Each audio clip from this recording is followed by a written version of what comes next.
Hello my friends, welcome back to my channel. Some days ago, the Prime Minister of St. Vincent and the Grenadines, Dr. Ralph Gonsalves, came out and hinted that Caricom is coming to an end.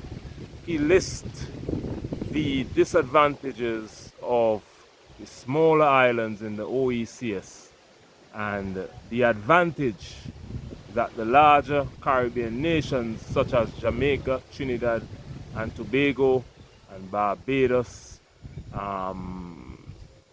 they benefit from unfair trading legislation in the Caricom laws, my friends. Now the OECS, the Organization of the Eastern Caribbean States, are made up of Antigua and Barbuda, St. Vincent and the Grenadines, Grenada, Dominica, St. Lucia, St. Kitts, and Nevis.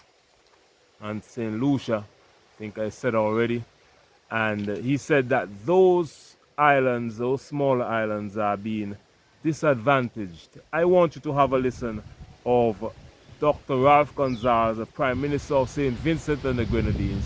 He recently took over the chairmanship of the OECS, and have a listen of what he had to say, and then I will come back with some analysis. Also big tonight, St. Vincent and the Grenadines Prime Minister Ralph Gonsalves has assumed the chairmanship of the Sub-Regional Organization of Eastern Caribbean States, OECS, highlighting a number of complaints about the larger Caricom regional bloc.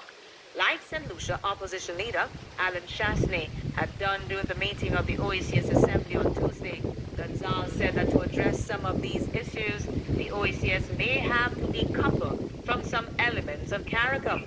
Chasney had asked the OECS Assembly, comprising government and opposition legislators from the 9-member grouping, to consider what would happen if the sub-regional group exited Caricom and negotiated bilateral agreements with other member states. However, Gonsalves did not go so far. Gonsalves, currently the longest-serving head of government in the 15-member Caricom, noted that the OECS has a deeper level of integration than Caricom. Still, if the member countries within the specific regional integration entity are unequally yoked in terms of decision-making and outcomes, and if not corrected, the integration entity may wither, or it may itself become a yoke too burdensome for some members to bear. Gonsalves said relevant queries about the state of the proposed Caribbean-wide single market again. First, it is evident that the trading arrangements of Caricom have benefited the member states with a larger territorial and economic base, particularly in respect of manufacturing commodities. And the comparatively cheaper energy resource in Trinidad and Tobago has additionally made that country's manufacturing sector the uneven beneficiary from Caricom's trade in commodities. Indeed, prior to the OECS member states signing on to the Caricom Single Market and Economy of the Revised Treaty of Chaguaramas, the OECS conducted an authoritative economic study which confirmed that the Caricom arrangements disadvantaged the OECS manufacturing sector. Gonsalves, however, noted that this protection for Vincentian flour, for example, under Article 164 of the Revised Treaty of Chaguaramas, is time-bound periodically and always in jeopardy. On the last occasion on which this matter came up for renewal, the opposition of Trinidad and Tobago, Jamaica, and Barbados almost scuttled this protection. Fortunately, my government was able to secure continued protection under the rules through the combined support of the OECS countries, Guyana, Haiti, Belize, and Suriname. Next time, will the anchor hold? Undoubtedly, the producers in Trinidad and Tobago want to take over the entire flour market in the Eastern Caribbean. We in St. Vincent and the Grenadines will draw a line in the sand on this. Gonsalves also has a grievance raised related to foreign exchange, saying that the control arrangements in Trinidad and Tobago has led to an unfair situation. The foreign exchange control arrangements in Trinidad and Tobago have conspired to reduce to near nothingness a hitherto US $12 to $15 million annual trade in agricultural exports from St. Vincent and the Grenadines. This injustice has caused manifest material difficulties to farmers and agro-traders in my country. Our country pays Trinidad and Tobago annually in excess of US $65 million.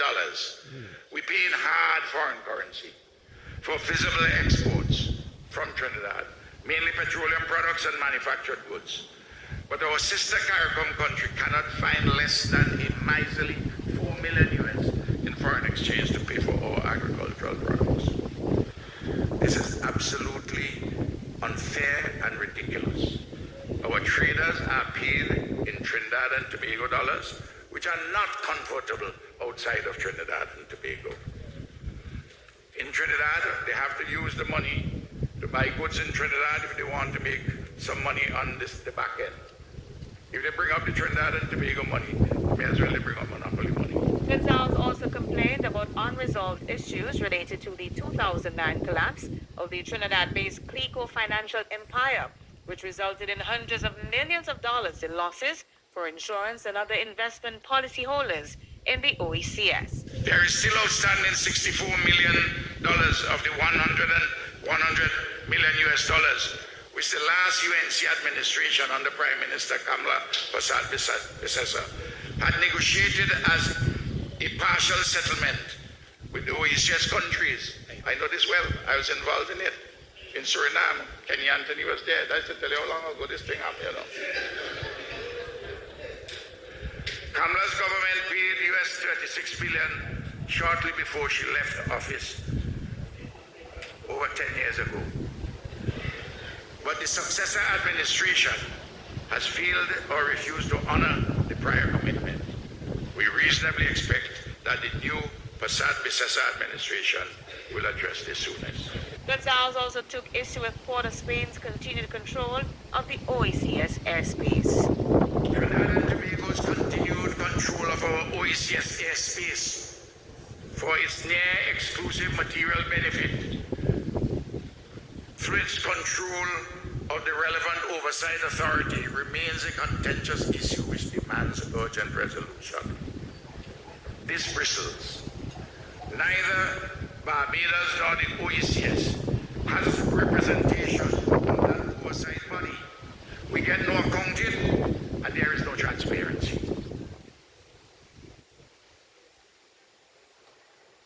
There you had it, my friends. That was the Prime Minister of St. Vincent and the Grenadines, Dr. Ralph Gonsalves. The issue with the OECS and Caricom, the larger Caribbean nations, are the OECS, Antigua and Barbuda, St. Vincent and the Grenadines, Grenada, St. Lucia, St. Kitts and Nevis, Dominica, have one currency. That currency is called the Eastern Caribbean dollar, and that money is used throughout the Eastern Caribbean. Now, when we talk about the larger Caribbean islands, Jamaica has its own money, Barbados has its own money, Trinidad and Tobago has its own money, and Guyana has its own money. I think we will need maybe one Caricom currency. Maybe that's something for the future.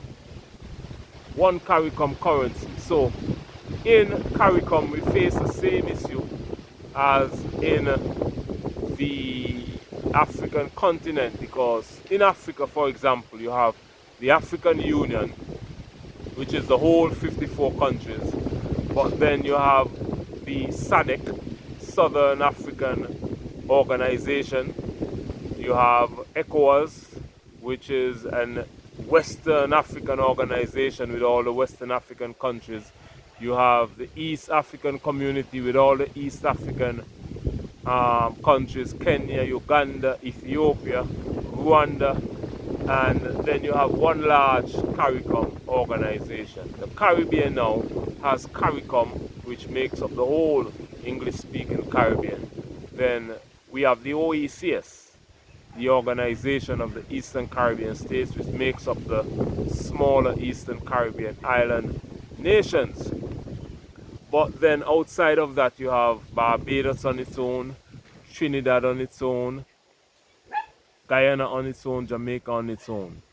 So the only organization Jamaica, Trinidad and Tobago, Guyana and Barbados is in is Caricom, whereas the smaller islands have two organizations. They have Caricom, which is a larger block, and they have the Eastern Caribbean organization.